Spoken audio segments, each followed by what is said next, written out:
Hey, I'm Logan. And I'm Alyssa. And this is Marketer's Cut, a podcast about movie marketing. And it's done by two people who work in marketing and advertising. Someone got a new job this week. Alyssa did. She got a new job. Why can't we do a whole podcast about Dakota? That's our dog. Our dog doesn't know anything about movie marketing. No offense to her. I know, but so let's do a whole podcast just about her. Okay, that's... Episode 1, Floppy Ears. Go. Okay.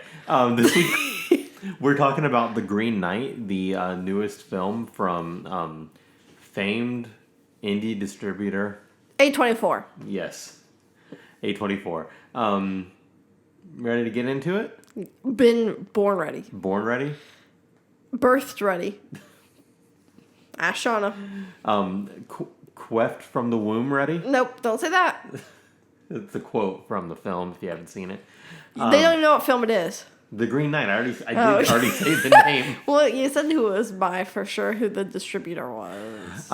So let's get into it. The Green Knight. This is a movie? An adaptation of... It's a movie, yes. It's an adaptation of an Arthurian legend, Sir Gawain and the Green Knight. It's directed by David Lowery.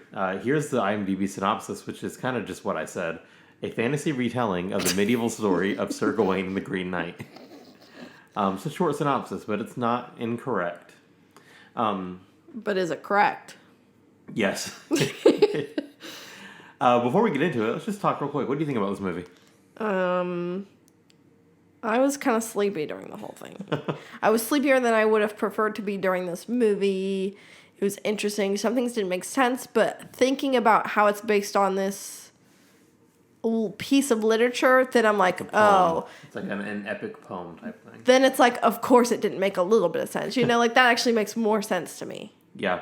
No, we'll get into why Alyssa was tired during it in a little bit. I loved it. I thought this movie was great. I should have been tired, and I just was kind of engaged the entire time. Even though it's like a very like slow, methodical film. Mm-hmm. So I thought it was a great movie. This came out on July 30th, 2021 in theaters.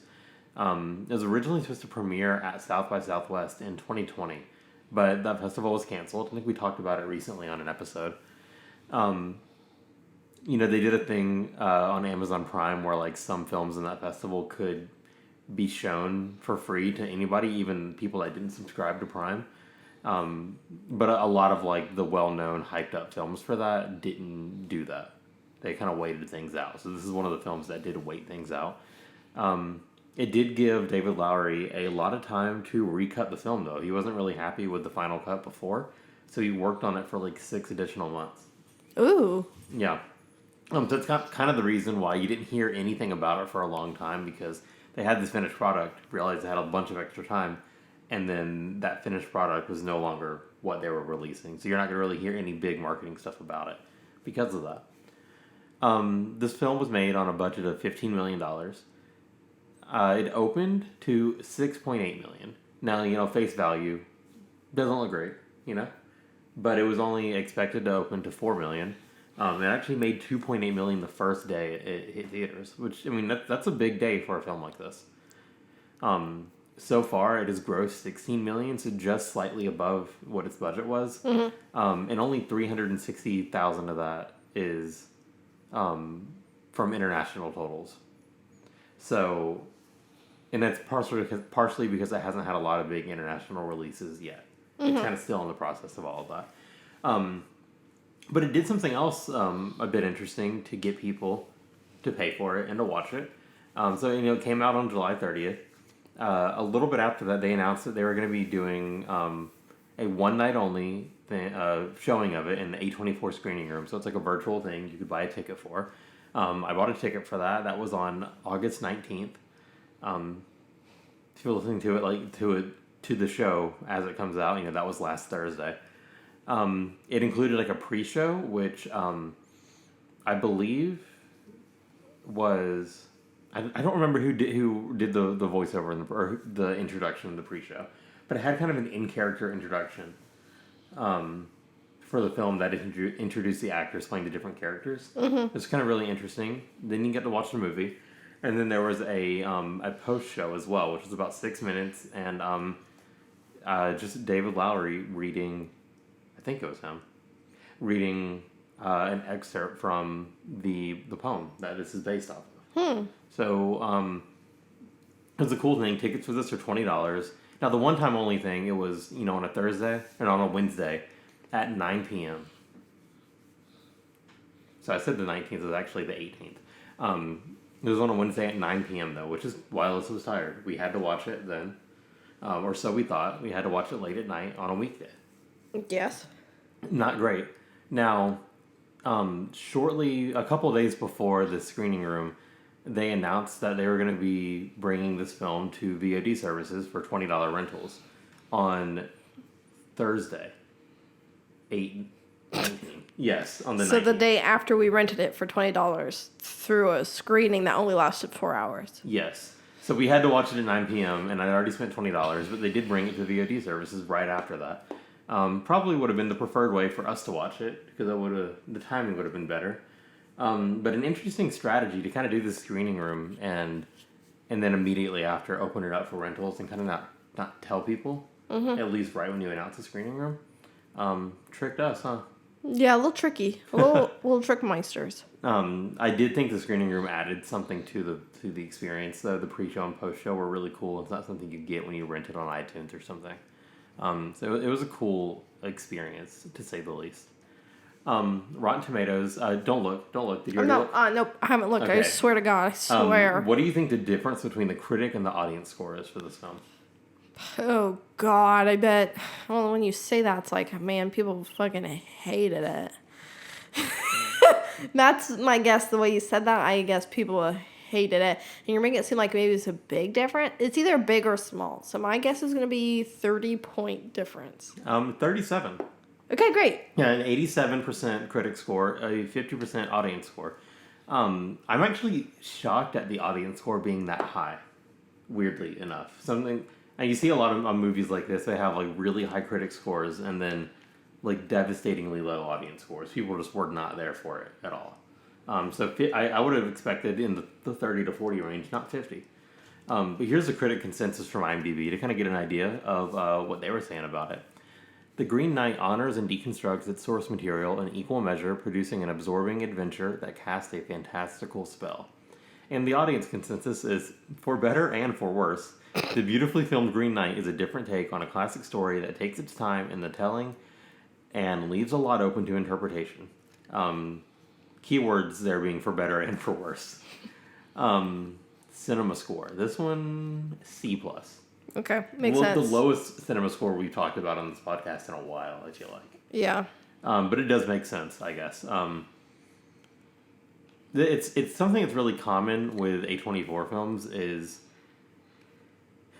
them making money, but audiences in general, like general audiences, being disappointed with it. Mm-hmm. And I'm going to talk about some more examples in a second, including the one I'm about to mention. But It Comes at Night's always like the biggest example of that for me, because I remember that trailer. Do you remember this film? I remember it being in theaters. I did not watch it, and I know that it got mixed reviews. Okay, so it's a horror film. Marketing horror films are tricky because the kinds of horror films that people like flock to theaters to see are, I mean, they're thrill rides. Like, people want to get scared. They want like the jump scares and stuff like that. They're going to like have a good time with friends, and it's fun to like get scared alongside your friends and everything. It Comes at Night is definitely a slow burn. I'm going to spoil it a little bit here, but something that teases a scary monster the whole time for there never to really be a scary monster, you know? Mm-hmm. And it was definitely marketed as like this really scary, intense movie, which it gets intense, but it's not that kind of film. Mm-hmm. So a lot of people were like, upset leaving that. I mean, I remember people being like wanting refunds or something because this is not what they thought at all. Mm-hmm. But, you know, it made money. Critics seem to like it. And that's kind of a theme with A24 films is the way they market them and the way they get them into big multiplex theaters is it's necessary evil is not the right term, but like they have to be a little deceptive in ways. Here's some examples from A24. The Witch, 2015 film. I think Robert Eggers is the director of that one. It had a $4 million budget. It made $40 million total. It even opened to $8.8 million, and that's a lot for that movie for sure. And one thing that's really special about this and a lot of the other A24 releases is the amount of screens it opens on. So this one opened on over 2,000 screens, 2,046 screens, which is a lot. That's half of what Suicide Squad opened on. But when you think about it, even though it's half, that is a ton of theaters. Yeah. Moonlight was in 2016. Again, a $4 million budget. This didn't have like an opening week because it was a platform release where they kind of brought it in more screens over time. Yeah. But at its peak, which was the week after it won Best Picture at the Oscars, it was in over 1,500 screens and it grossed $65 million total. Again, a massive success. It Comes at Night, the one I talked about, it opened on over 2,500 screens, a $6 million opening. It grossed $20 million total on like a $2.5 to $5 million budget. So again, making well over its budget. Yeah. Hereditary, almost 3,000 screens, made $80 million total on a $10 million budget. Also very impressive. The next film by Ari Aster, Midsummer in 2019, opened on 2,700 screens, $48 million total on a $9 million budget. And then the last one I want to mention is The Farewell, also 2019. Another platform release, but it made $23 million on a $3 million budget. So you see the theme here, right? Mm-hmm. Like, these are all massive successes. And yes, I did pick, like, the A24 films that come to mind, but also a lot of these, specifically stuff like It Comes at Night and Hereditary, Midsummer, I see criticisms that, like, people walk out not liking them because it's not what they thought it was going to be. So then people say, oh, A24 is bad at marketing because these people aren't satisfied with what they're watching, Mm-hmm. But if you're looking at trying to get like these indie films in theaters, attention, yeah. Like they're doing kind of what needs to be done. Like it is very difficult to get exhibitors to agree to show a film at face value of It Comes at Night in over 2,500 screens. Like that's hard. And A24 has figured out something. They have the right connections. They know how to sell these movies to exhibitors so that they, in the first place, know how to get them in front of people. Mm-hmm. And people overlook that aspect of marketing entirely. It's insanely important. People can't see your film if you can't get it in front of anyone. But another thing that they do is that like these tons of movies come out on this many screens. You can look at some of these successes and failures of like Blumhouse. They put out a ton of horror movies all the time. They come out on probably more screens than this, 3,000, 3,500 I would bet. Yeah, because you get that stuff all the time. Yeah. When I talked about what people are looking for with It Comes at Night, that's what Blumhouse puts out. But some of those fail. So it's not even just about getting them in front of people, but they're still getting people to watch them. Hereditary making 8 times its budget is very impressive. Pretty good, yeah. Yeah, like The Witch, you never saw this, I don't think, but this is a dense film. Like, with, this old English type, like New England type Puritan speaking. Like, I can barely understand what they're saying in the movie. And it made 10 times its budget. Like, that's just all very impressive. And, I think categorically shows that A24 can market. Yeah. In an effective way. They get films in front of people. They get people to go see them. They make money. They also are very good at creating these cult followings around these films post-release to where they have like an A24 shop on their website and still sell like screenplay books and like coffee table books with stills from the film and a lot of other weird stuff. Well, I just remembered that I entered a contest to win something, maybe for 8th grade, which is also an A24 film, but it definitely also was not what I expected, but I still enjoyed it. Mm-hmm. Bo Burnham is what got me to the theater to see it, but it was not what I expected at all, and I was like, yeah, this was what it needed to be. Yeah. No, that's a good example. Like, I just don't see how you could say they're bad at it. You know, Yeah. you can maybe say that they're deceptive. But I think if they're honest with a movie like It Comes at Night or Hereditary or Midsummer, people aren't going to give a shit. They're not going to care. Yeah. Because those take work to get people to go watch them. I think I've only seen 2 of those 6 movies that you talked about. You've seen Moonlight? Oh, yeah. And The Farewell. The Farewell, you're That's right. it. I've been wanting to watch Hereditary and Midsummer with you, but we'll get there. Yeah. So now that I think we've decided A24 is great at marketing, in a very demonstrable way with performance and everything. Let's talk about some of the weirder things they've done for the Green Knight. Okay. A lot of this is centered around their shop. Their shop is wild. They put out things and they're always very overpriced because A24 is very good at marketing films. They're very good at picking which films to distribute, and they're also just very good at branding. I mean, they sell hats that say A24, like letter A24. I saw a bag on their shop today that is it's A24, but the number 24 is spelled out. Like it's like this pretentious stuff that I love. I love that they're able to do it and people buy it. Like it's successful. But they did something really cool for the Green Knight, and this is I think fascinating because it shows that A24 is both able to like do the nitty gritty of like the boring stuff people don't want to talk about, getting these films in multiplexes and getting people to go watch them and everything. They also do the weird shit that we talk about in this podcast every week. You know? So back in July 2020, when things have been kind of silent about the Green Knight for a while because it's in the middle of being re-edited, it was canceled from South by Southwest and everything. They released a tabletop role-playing game.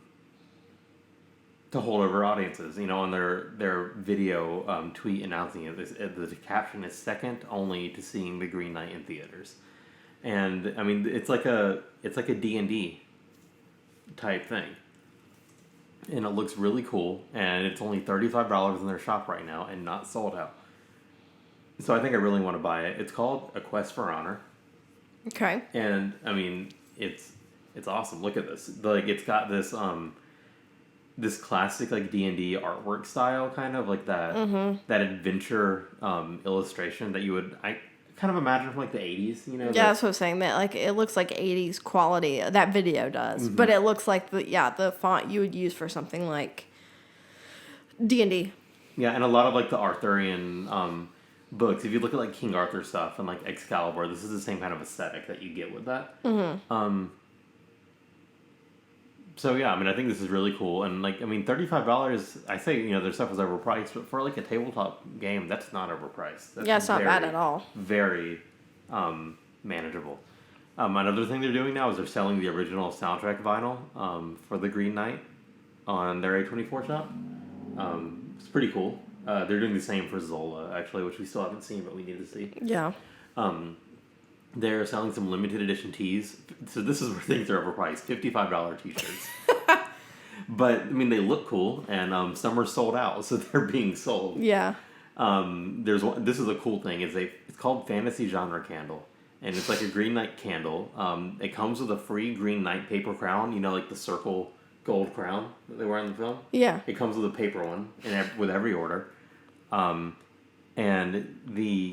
there's a description of the candle. It says what the scent is. I didn't write down what the scent is. Who cares? I did write down what the inspiration for the candle was. Here we go. Enchanted Forest, Alchemy, Dungeon Musk, Molten Metal, Mist and Green Clover Covered Hillsides, Shining Armor, Wet Ash.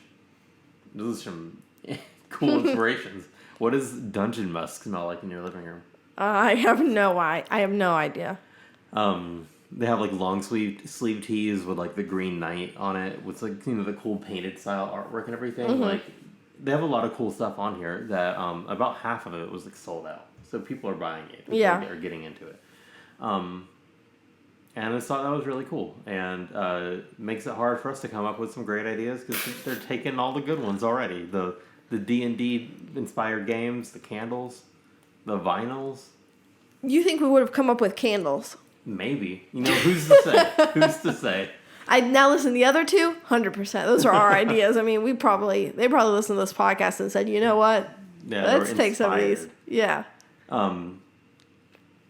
let's talk about the character posters they released for this film, which I thought were really cool.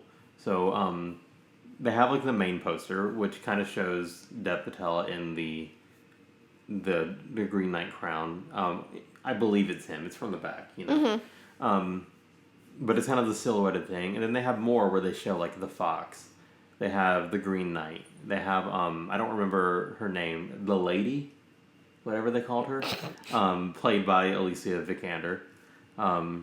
The Joel Edgerton. I don't know how to say his last name. Do you know? No. No. They have his character on a poster as well, and then they also have his mother. I don't remember her name in the film, but these character posters are like they're really cool, and you see these a lot with ensemble superhero films or just superhero films in general. You know, you get like a Guardians of the Galaxy character poster and stuff like that. I don't think you see character posters a lot with these like lower budget art flicks. You know what I'm saying? Mm-hmm. So I thought it was cool that you get to see something like this. The main tagline on all these posters is 1 year hence. Which is kind of cool because if you think about it, this film was supposed to come out in 2020 and didn't actually hit theaters until 2021. It's almost like 1 year hence. It's that, hey, we're canceling this, but 1 year hence. You know what I'm saying? I hate you. These are very graphic posters. They're very graphic? Yeah, like that red color is really like in your face. Yeah, all the marketing has had that like bright red background. All the yeah, which stuff, is like so cool. It's the opposite of green. And again, it's also the color of blood. Whenever red is somewhere, it means like violence and blood usually. It's like those games where like those brain teaser games where like a word comes up, but you're supposed to click on what color the word is, but then the word will be like a different color. Yeah. You know, that's what it reminds me of. Amazing. What do you think about the trailer for this movie? It was interesting. It definitely made me want to watch it because I was like, "What the hell is this? What's this tree man doing here?" And then we watched it. I agree. No, I think the trailer is like fascinating. It's visually stunning. It shows a lot of the fantastical elements of the film. Yeah, it definitely doesn't catch the slow burn of the movie. How it like really takes its time. Mm-hmm. You can't capture that in the. It's not captured in the trailer. No, but it does capture like the wonder of certain parts. For sure. And you can maybe say it's a little spoilery to show every single like fantastical moment in this film almost. Like the giants walking and stuff. Yeah, but then that gets you to the theater. Exactly. Like it's cool, and like then you watch the movie and you realize that like that's not the appearance of these giants or the appearance of this tree man is not like what the movie is about, you know? Yeah. That reveal isn't what you're watching the movie for. It's about, there's so much more going on behind it. Yeah. So I'm watching it, I'm like, oh, I've seen all this. But some movies, I'm like, oh, this is the big third act climactic sequence. I know it's about to happen because I remember this big bombastic shot from the trailer. Mm-hmm. There's nothing like that in this movie, like, even though it shows you stuff from the entire film. Which I thought was really cool. Another interesting thing about it is how they didn't hide the fact that it's like an Arthurian legend, and if you're familiar with like Sir Gawain and the Green Knight, then you know that it's an adaptation. Mm-hmm. But like I'm not big on King Arthur stuff, so I didn't know. I didn't know either. The guy that Sean Harris plays, the king, is King Arthur. Did you even realize that from watching the film? No. It's an old King Arthur. They don't say this in the trailer at all, which is weird because like everyone knows King Arthur and the stories behind that and everything. Yeah. So it seems like an easy way to like get people in there, but maybe that's A24 trying a bit to not like be super deceptive by not using that, you know, because it's not a Arthurian legend in the way that a lot of people think of them. Well, yeah. As soon as you say that, I'm like, ugh. And I've never even seen the other movies, so it's like, yeah, people keep doing this. No one gives a fuck. So if you would have told me that, I would have been like, okay. You know what's really cool, and I don't know if you remember this, but there's a spot in the scene where the Green Knight first enters, and then the king looks over to a guy, and then the guy closes his eyes and opens them, and then nods back at the king. Do you remember that? The guy had tattoos on his face. Kind of. That's Merlin. I don't know who that is. Oh, so Merlin's like a famous character from the King Arthur stuff as well. He's like a wizard. He's been portrayed as like the most cheesy type of wizard and stuff before. Yeah, like in... Is he in Kingdom Hearts? He is in Kingdom Hearts. So yeah, that's Merlin. That's a different version of Merlin that's in this film. They don't say Merlin once. I didn't know it was Merlin to listen to a podcast about it. So it's weird that they left out all this like recognizable stuff in the marketing, right? Are you still processing the fact that it's Merlin in Kingdom Hearts? I mean, it's not just in, like, I get that Merlin is the wizard. I get he's a wizard. In... It's the fact that you said he's a wizard, and then I said, oh no, oh no, oh no. Oh no.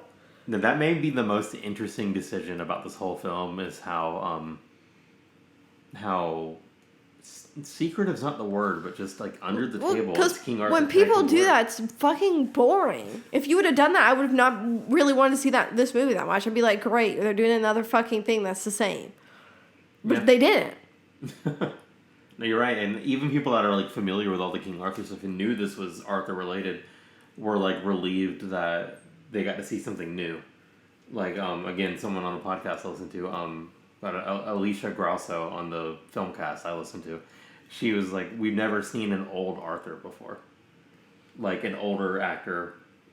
Oh, interesting. Play Arthur. You always see Arthur, like, either as a boy, and he's, like, pulling the sword out of the stone, or you see him as, like, a heroic king, like, in battle and everything. But you don't really ever see, like, old, frail, disintegrating Arthur. And it's just a nice, refreshing look at a classic character. I agree, because I also didn't know that, because I've never watched those films, because I'm like, people do this all the time, I don't care at all. But no, it was like something you'd never seen before, so. Well, I haven't seen any of it. I haven't seen a live-action Merlin before. Yeah, I guess you're right. I used to watch a show on, I think, CBS or something, or ABC called, I think it was called Merlin, so, you live and you learn, I guess.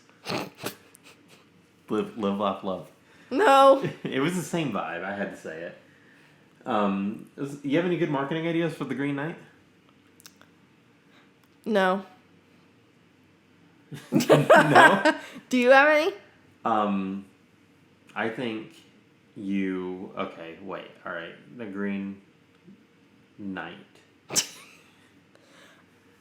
I think they should have teamed up with Marvel and been like, this is Groot's dad. Oh, this is the origin of Groot. There's so many people that would like hate you for even suggesting A24 team up with Marvel. A24 is the last bastion of hope so many people have for art house cinema in multiplexes. Yeah, but what if they did what if they didn't, they just did like a nod to it, you know what I'm saying? Okay. Like, I don't know, you like, at the end you see like a little plant growing or something like that, and it's in like a little pot like Groot, maybe he's like about to start dancing, and like, someone comes on screen and they do this. They give you kind of like an eye, like, you know who that is, but they don't say it. They just go. Okay. Logan, you know what this means. I have an idea, okay? So everyone loves, well, not everyone, some people really hate it, but everyone loves Emo Nite. You know what I'm saying? I want to do I don't know if it's going to be called Green Knight, with Knight being spelled Nite, like Green Knight, or if it's Green Knight. Night. Nite. Yeah. At the end. Yeah. But people go, and it's just all medieval jams, medieval bops. Somebody's playing their lute.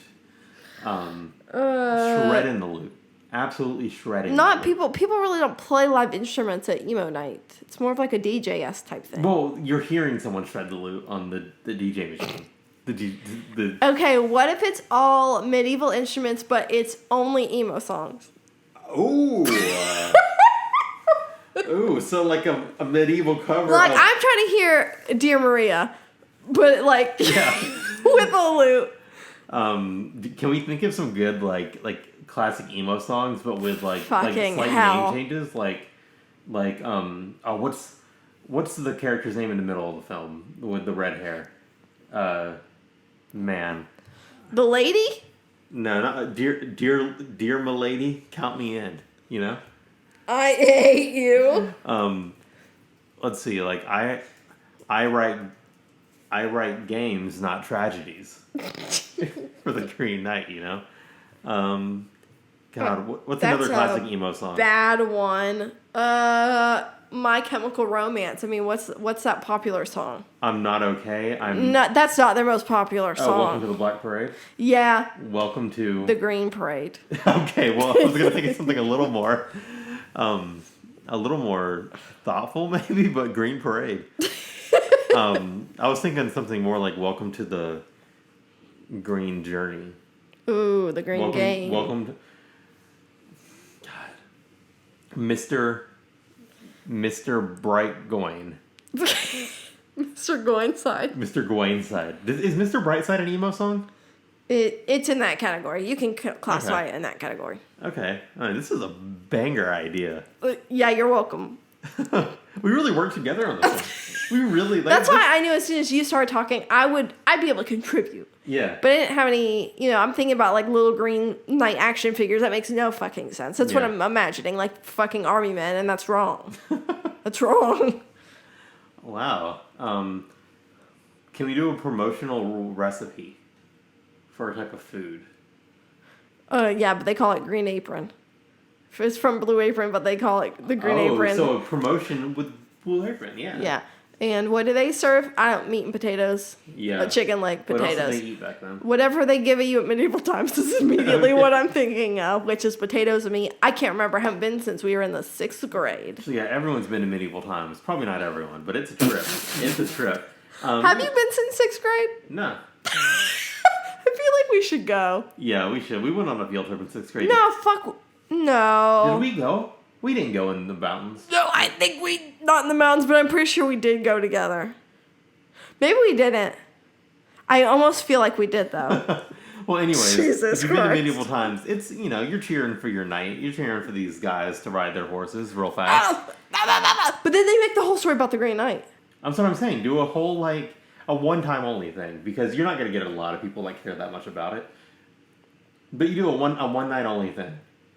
Yeah. It's got to be in a big place like LA or New York. Georgia, sadly, won't be able to. Atlanta. Yeah, baby. Bring it in. But yeah, you do it all Green Knight style, and you have people cheering for Gawain to live, and then you have people cheering for the Green Knight to chop Gawain's head off.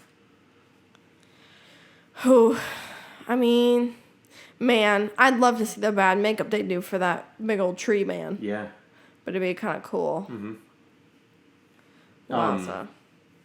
What I didn't see, and this is a much more basic idea, but I think it would have been cool, because you see a lot of movies that have really cool special effects like this. They show these featurettes. So it's how we did this, how we did this, and maybe they're saving it for the Blu-ray release or something. Mm-hmm. But I'd love to see just what they did for the Green Knight's makeup and costume and everything. You mean the tree? His name, that's the Green Knight. Oh, Gawain right. is not the Green Knight. I agree too. I thought about that. I was like, it looks really cool, but I'd be really interested to see how they constructed the whole shebang. Yeah. I mean, the movie's budget was $15 million. I'm going to guess most of the movie is made on $1 million, and the other $14 million is for this makeup and costume. I doubt it. It looks amazing. I mean, it does look good, but I doubt it's $14 million. Yeah, that's fair. That's fair. God, I feel like we can get one more banger idea in here. Do we have any other good emo songs that we can let's see. I don't know. What are some good emo songs? I'm trying to think of a day to remember. What comes to your head with All that? signs point to Lauderdale. All signs point to the Green Chapel. Oh, I forgot it was a Green Chapel. I was thinking of I'm made of blacksmith. Larry, what are you made of? Even though that's neither museum reference, it could be I'm made of wood. Gawain, what are you made of? You know what I'm saying? Oh my god. I'm made of wood. That's good. That's really good. Shoot. Wow. Shooty. I'm trying to think of the emo bands. I mean, people love Mayday Parade, Jamie All Over. What's this one everyone cries to if their name's Katie? If their name's Katie. Is that Miserable at Best? Yeah. The song that says Katie Don't Cry? Yeah. And they cry to it because her name's Katie. Yeah. Gawain, don't cry. Sugar, we're going down. Essel, we're going down. Essel's the name of like his peasant girlfriend. You know? We're going down swinging because he has the axe. The sword.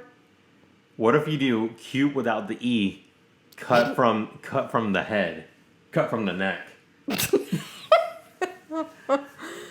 I hope our audience loves emo songs because we're going. It's just me and you, Logan. What's the name of this? You don't know anything about King Arthur. What's the name of the Nothing. King Arthur country? Merlin. No. King Arthur. I know You looked he's up British. something and it just said British. Camelot. This Hawthorne Heights song, Ohio is for lovers, Camelot is for lovers. That's good. That's Yeah, good. I like it. I think we're good. Yeah, I think we're good. I think we're really good. Hands down, Dashboard Confessional, axe down. You're right, but look, I fucking said it. Miserable at Best is on there. Yeah, it is on here. Of course it is. Of course it is. Of course it is. All right, well, Check yes, wait, what's her name? Check yes, Essel. Yeah. Check yes, Essel. Check yes, Lancelot. That's wrong. It's Isn't- it's supposed to be a person. Though. Isn't Lancelot somehow related to King Arthur stuff? I don't know what I'm talking about. No, Lancelot's like a person. Okay. But I don't think it's related to Camelot. I don't know. Oh, right. Okay, yeah. Yeah. Well, that's been our episode of Emo Nite. I'm sorry, Marketer's Cut. I think we had a banger idea there. Yep. Awesome. Well, let me get back to my doc. I've done a lot of in-episode research this time, more than usual.